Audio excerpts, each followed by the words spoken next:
ఫలానా సంవత్సరము ఫలానా పక్షమైనటువంటి రోజున మీ యొక్క గోత్రోద్భవులైనటువంటి మీరందరూ కూడా స్వామి మా కుటుంబం ఎల్లప్పుడూ యోగక్షేమాలతో వర్ధిల్లుగాక అని కోరుతూ ప్రత్యూష ప్రభాతం ఆధ్యాత్మిక సాయమని సుప్రభాతంతో మొదలుకొని చివరి ఉపచారంగా అందజేసేటటువంటి కమలింపు సేవ వరకు కూడా జరిగేటటువంటి పూజల్లో ఏమైనా తెలిసి తెలియకుండా పొరపాట్లు జరుగుతుంటే మనం నిజంగా గ్యాస్ నుంచి దిగగానే ఆనందించాం. వేడి వేడి తింటే నాలుగు కలుగుతుందని మనకు తెలుసు. విగ్రహం మాట్లాడుతుంది మనం తెలుసుకుంటాం. అత్యుష్ణ శీతస్థ హవిషస్థ నివేదనే ఎక్కువ వేడి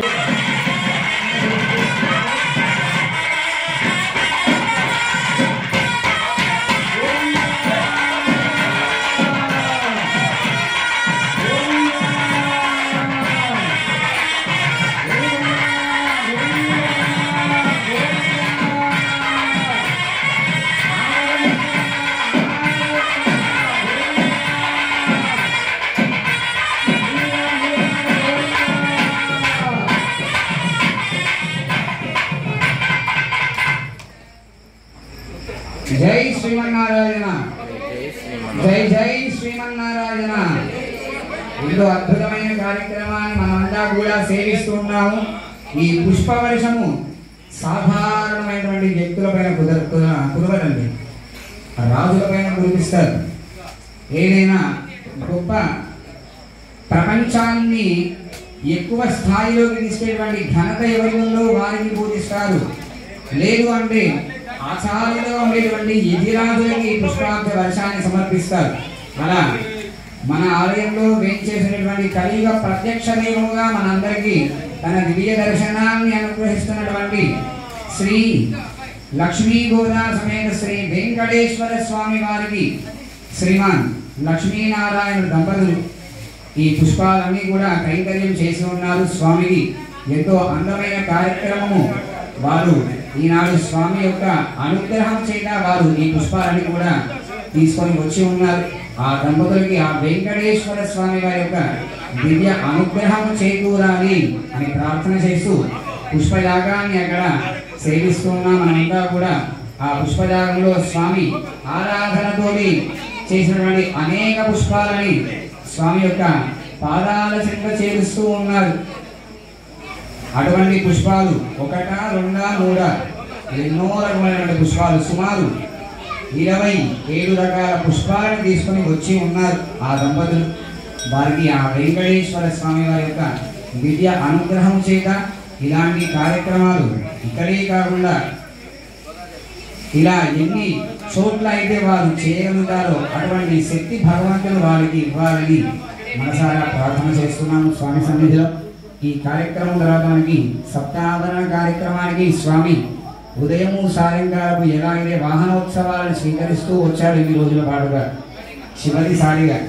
చివరిగా ఈ వాహనోత్సవాలలో సప్తావరణం అంటూ 7 ప్రదక్షిణని స్వామి స్వీకరించబోతున్నారు. ఆ సమయం కూడా ఉద్వాసన కార్యక్రమాన్ని పలుకుతారు.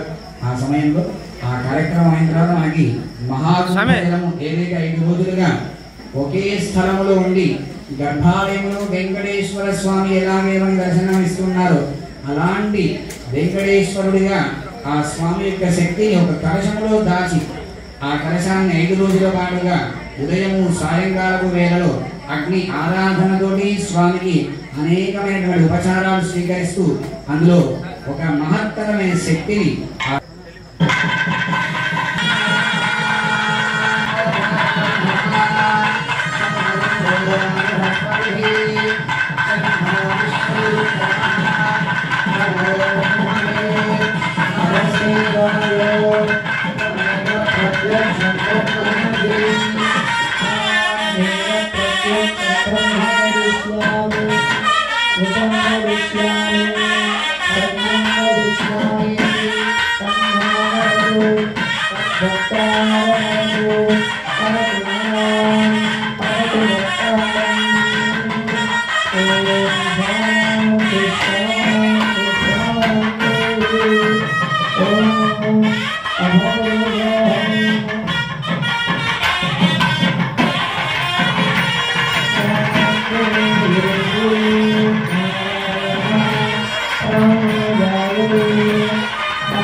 ఈ పూలు కొన్ని పాడేసి చెప్పగలుగుతారా?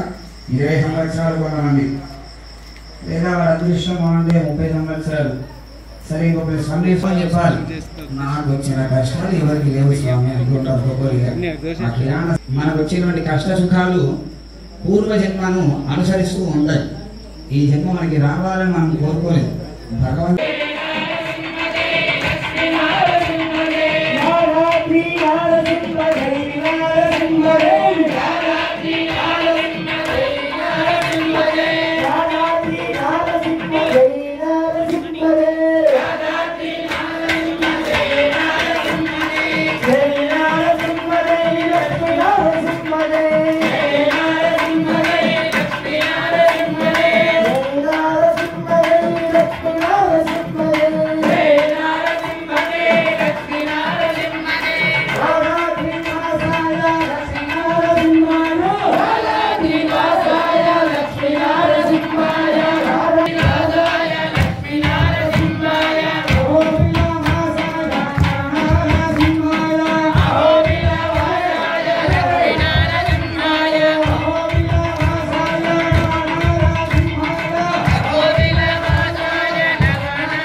Jai Narasimha Jai Lakshmi Narasimha Jai